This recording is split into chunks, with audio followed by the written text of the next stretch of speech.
Here are examples of bowls that you can make in shop class. Some of them are, as you can see, pretty fancy and been laminated with different colored pieces of hardwood put together. Just layered together. It can be simple bowls, just out of a single piece of wood, like these ones. A lot of fun to make. They're not very hard. And to be honest, they're hours and hours and days you can spend learning about lathes and how to make bowls.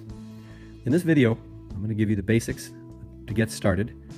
You can run with it, you can go and learn much more about it if you wish, but I'm going to give you the basic safety rules, the basic tutorials for working on the lathe to make a bowl. The lathe you might use in your shop might look like this red one, which is a smaller lathe. It might look like this white jet lathe, which is what I would consider a mid-sized lathe. Or perhaps it might look like this green Powermatic lathe, which I would consider to be on the larger size of woodworking lathes.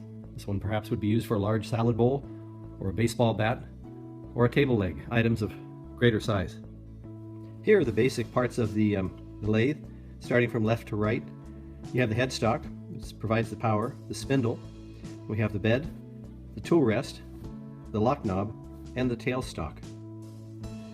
Some of the basic tools you can use are the parting tool, the rough gouge, the spindle gouge, and the skew chisel. With these 4 simple tools, you can get started and do quite a bit on the lathe. Now with the lathe, you definitely want to remember all safety rules before using the lathe. First rule, wear safety glasses or a face shield. Avoid loose-fitting clothing so the clothing can't get trapped or wrapped around the equipment. Make sure long hair is pulled back or tucked in a cap. Turn your material over by hand before starting the machine. Hold the turning tools securely, always on the tool rest. Use slower speeds until the piece is balanced. Exercise caution with materials that has cracks, splits, bark, or knots so the piece doesn't fly apart while you're turning it. Make sure material is fastened securely in the chuck. Remove chuck key immediately after using it so it's not thrown violently after turning on the lathe. Keep your tools sharp. Never force a dull tool to cut. Many accidents occur on power and hand tools because of a dull tool. Remove the tool rest prior or before sanding or polishing so that fingers, hands, sandpaper can't get trapped between the material you're turning and the tool rest. Keep your eyes on the job. Don't look away while cutting. Don't leave the lathe running unattended. Always turn off the equipment when you're through using it. Keep the area around the lathe free of debris, sawdust, chips of wood, so that it doesn't become a trip or slip hazard. If you keep these basic rules in mind and follow them, you should have a safe and positive lathe turning experience. To get started, you'll need to find a piece of lumber or material that's nice and easy to work with. I like to start with mahogany if you have it. Basswood works well.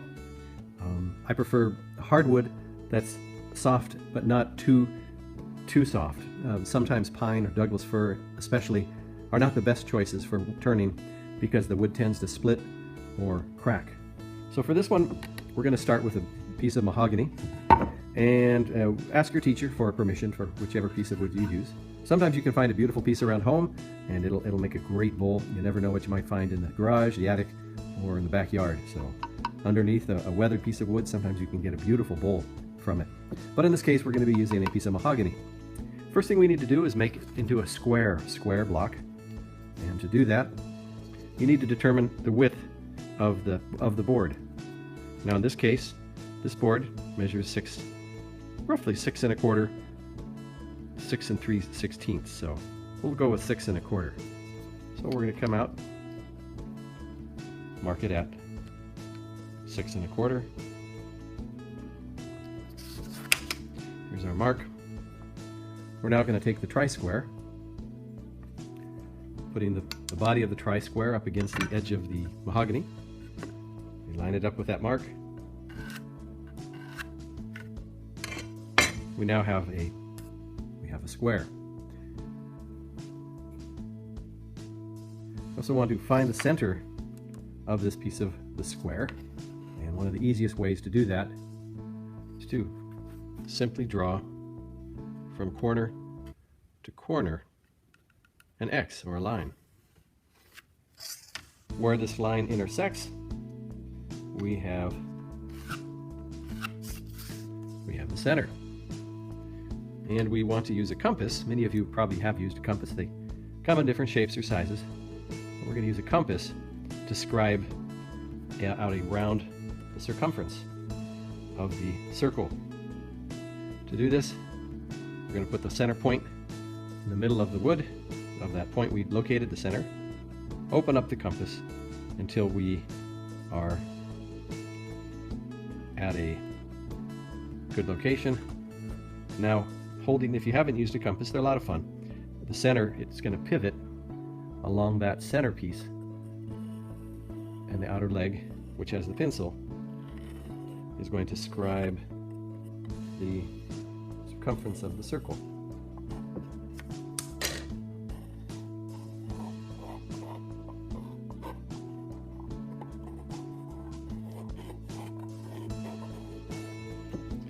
And there we have our center point, which is critical to keep that point, and we have our circumference, which we're going to cut out.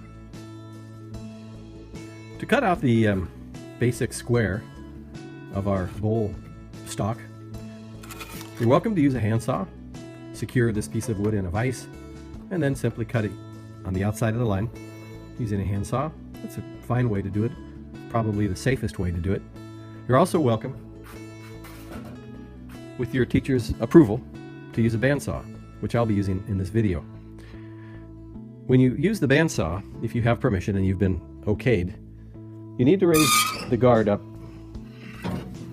just enough to allow the wood to pass under the guard. You wouldn't want this really high. In this case, you wouldn't want to cut it with the blade exposed. It's just not a safe way. It's not supported to do it. So we're going to lower the guard just about a 1/4 inch, 1/8 of an inch above the material we're cutting. Make sure you have your safety glasses on.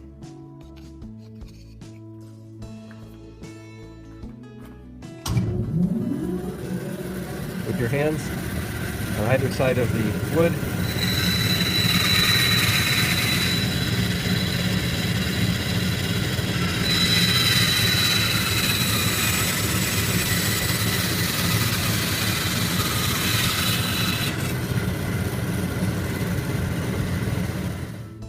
with our cut made, now using the bandsaw, or you can ask your instructor to cut around the circumference of your stock to rough cut the bowl.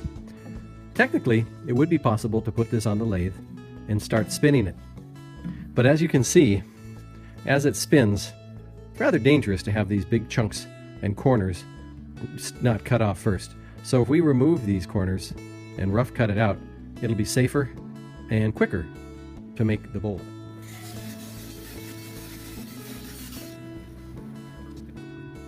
Remember, please throw away all the scraps, because they can present a trip hazard if they're left on the floor for others.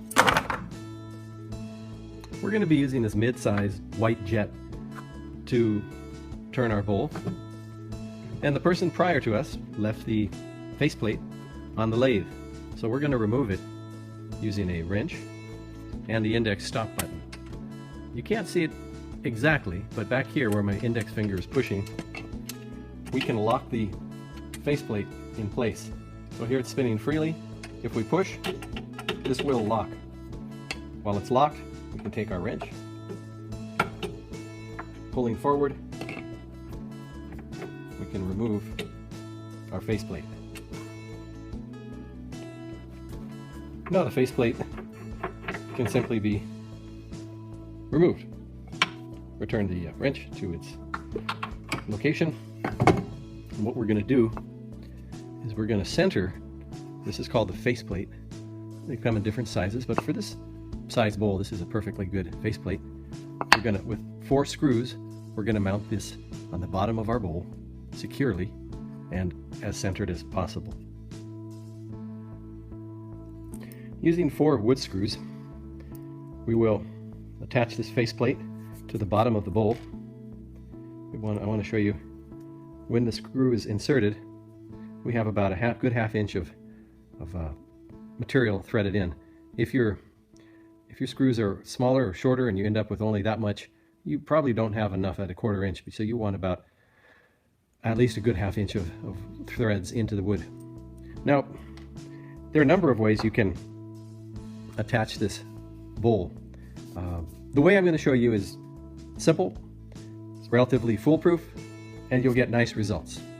The downside, the negative side, to be honest, to doing it the way I'm going to show you is you will have 4 little holes where the screws were in, and you also won't really have a foot at the bottom of your bowl. There are other ways, and other ways are using a chuck and a threaded screw piece to start it, which end up, to be honest, with probably a much more professional looking bowl. But for your first couple bowls, there's really nothing wrong with starting out the way I'm going to show you. In this case, if you line up these 4 holes on the lines that you've drawn earlier, your faceplate will be very much centered on the bowl. Using a scratch-awl, I'm going to start a starter hole for my wood screws. If this wood is very hard, you may even want to drill a pilot hole prior to inserting the screws. Now you can use a Phillips head screwdriver if you wish to screw these in. I, however, I'm going to use an electric cordless drill. One thing interesting to note is Phillips head drivers come in different sizes. This is a number 2 and this is a number 3.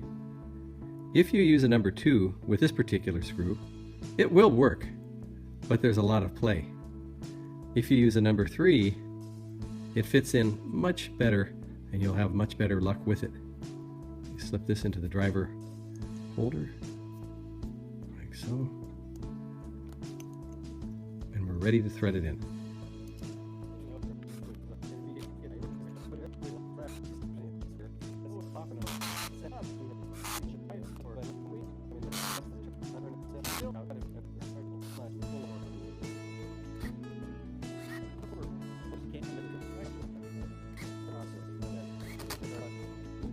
And we're ready to start turning. Before we mount the faceplate onto the headstock, I want to point out that the spur, this is called the spur, has been left in here, which is okay, but we need to remove it when we work with it. To do so, there's a ram tool or a push tool on this lathe. Looks like a screwdriver that has no tip, and we simply insert it, and we'll hold on to the spur, give it a good couple taps, and the spur will come out. We'll turn the push tool and the spur back into the holder. Now we're ready to thread on the back off the tool rest. By hand, we're going to spin on the faceplate. Looks good initially. We're going to bring the tool rest over, and we want the tool rest to be about just a little below the center line. So I'm going to adjust this using these two levers to about here and here. We want it about as close as we can get it, and we want to make sure, while turning it by hand, the stock does not hit the tool rest. Also, throughout this whole operation, be really aware you don't want to get your finger caught between the tool rest and the stock, so be careful to watch that. Prior to starting the tool, we want to make sure that the lever is at the lowest setting possible, the slowest. Turn on and we want to make sure in this case it's going forward, not reverse. So it's in the correct spot. We want the switch down on the forward. We want the setting at the slowest speed. We'll turn it on. It's telling us the RPM, revolutions per minute, and it says it's spinning at about 207. We can move it up a little to about 600. That's perfect for getting started. Here's our stock. Once again, we'll test it. Looks good. It's not hitting the tool rest. The tool rest is securely fastened. We're going to start with a tool called the gouge. Gouge always sort of, to me, looks sort of like a narrow spoon, and it rests like this on the tool rest. Sometimes I've had students think it's supposed to rest this way, but it's to rest this way with the hollow section facing up. You want to get a good secure grip, place it on the tool rest, and we're going to work it back and forth using the cutting edge. Now, there are a lot of theories on the best way to do it, sort of using it to cut and scoop, and that's correct. But if you can just hold it safely, work it as gently as you can back and forth, that'll be great. This is going to be the bottom of our bowl. This will be the top. So what we're going to do right now, our goal is just simply to turn this perfectly round and start shaping the bottom to look like a bowl profile.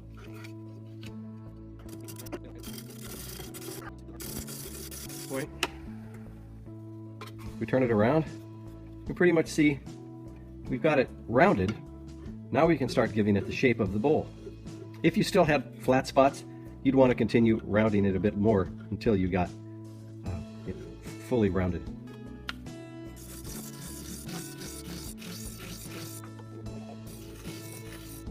There we have our bowl.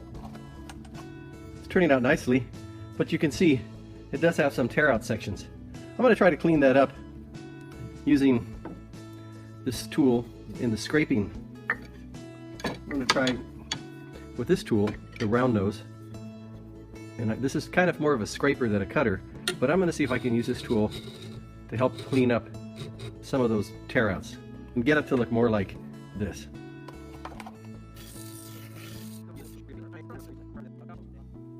We're going to work our way starting first with 80, probably going to 100, 150, 200, 220, 400, and probably end up with steel wool for our finish sanding to go through the outer steps to get the outer part of the bowl finished. When you sand, remember, hold your material at the bottom and be careful. You can generate a lot of heat as it's spinning, and you can burn yourself from the heat and from the friction.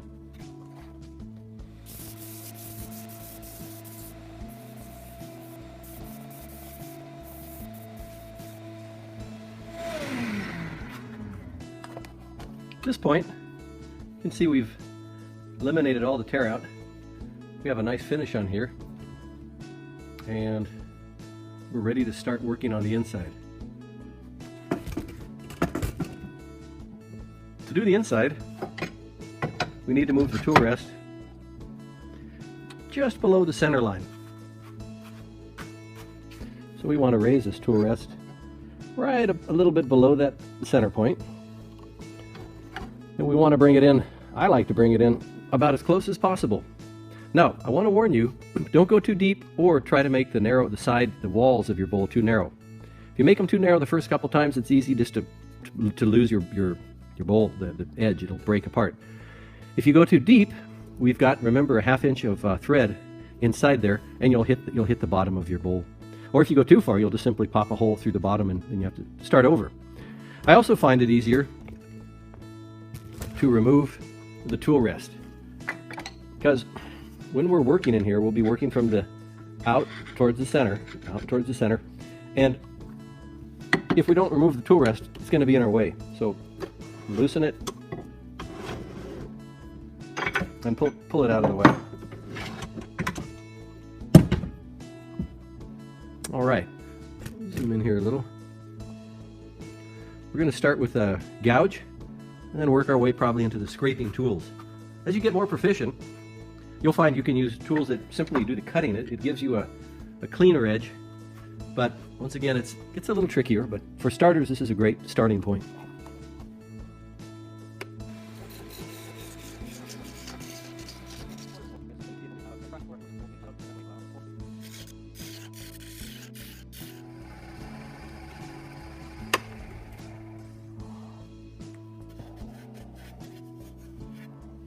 All right, at this point, it's not too thin, not too thick, it's got a nice balance to it. I'm going to remove the tool rest, and now I'm going to start sanding the inside, once again, with the coarse, working to the fine sandpaper.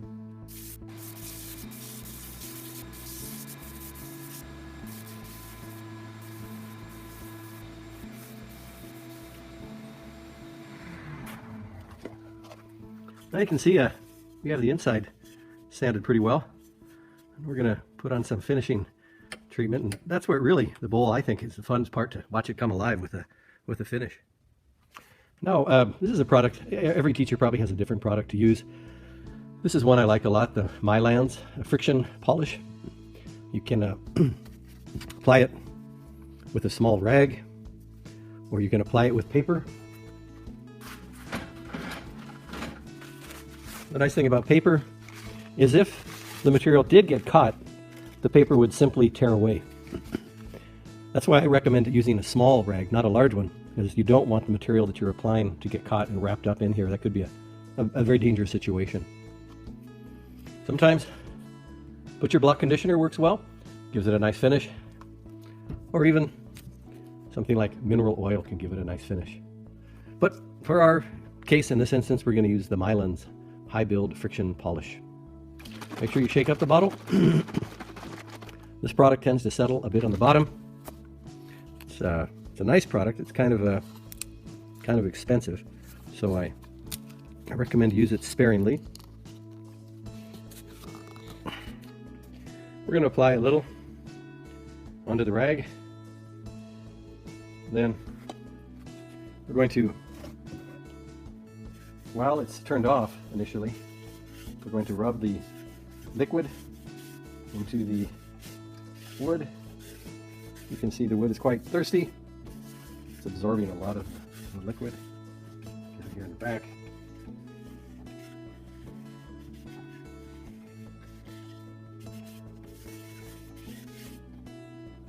Apply a little more.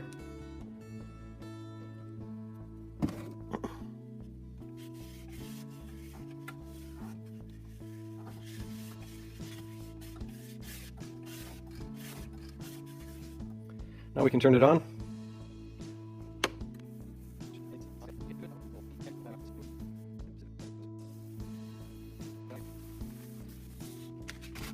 Now I've got a nice finish built up in our bowl.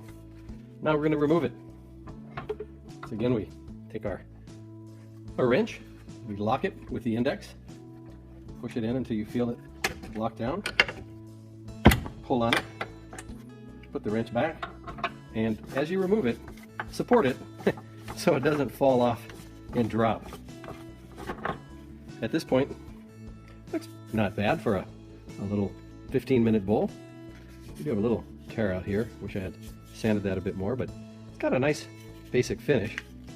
Now we need to remove these screws, and then I want to show you how we can hide those holes so they're not very visible. At this point, we're going to remove the screws, put the bowl on a jacket or a rag or something. You don't want to put it directly on the surface of the bench, because there's a good chance if you do, you'll chip or scratch that nice edge that you've created on your bowl. So we rest it on the rag, turn the drill on reverse. We remove the faceplate. Now, top looks really quite nice, but the bottom does have those little holes. And I want to show you how we can fill those in and make them not so noticeable. One thing you're going to notice when you're done is there's a huge mess. Making bowls is a lot of fun, but it's also a huge mess.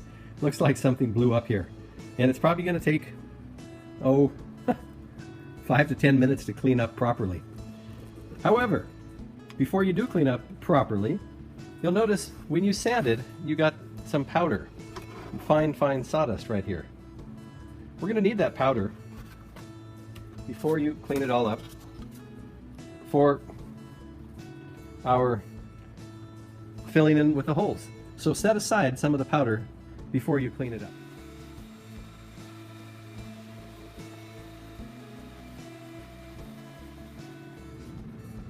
All right, wow, that lathe was a mess.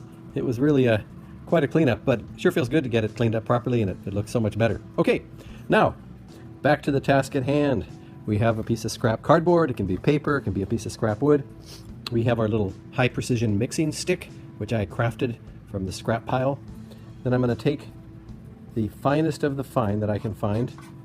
I'm going to avoid the larger pieces, and I'm just going to make a little pile here. set these aside. I'll take some wood glue, mix in some glue, and with my high-tech mixing stick, I'm going to mix it up into the consistency of a thick paste. You can use this a lot of times if you chip your project and you're like, oh no, what am I going to do? How do I fill it in? I've got a big chip or a hole. You can just take sawdust, the finer the better. This is actually a little on the coarse side. But you take that fine sawdust, you mix it with the glue, and you make a paste. So what we have here now is a paste, or a masa, like a mixture. All right, we load it up on this tool, and we're just going to force it into those 4 holes as far as we can push it into the little holes. We want to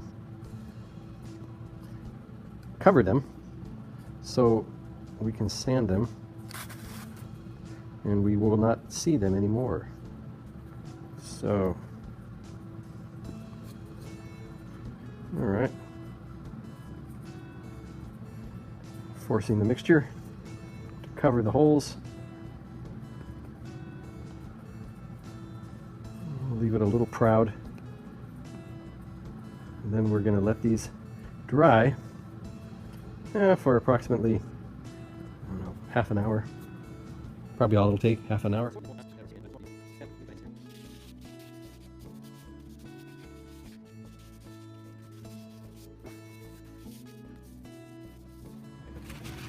All right, we'll apply a little of this Mylands.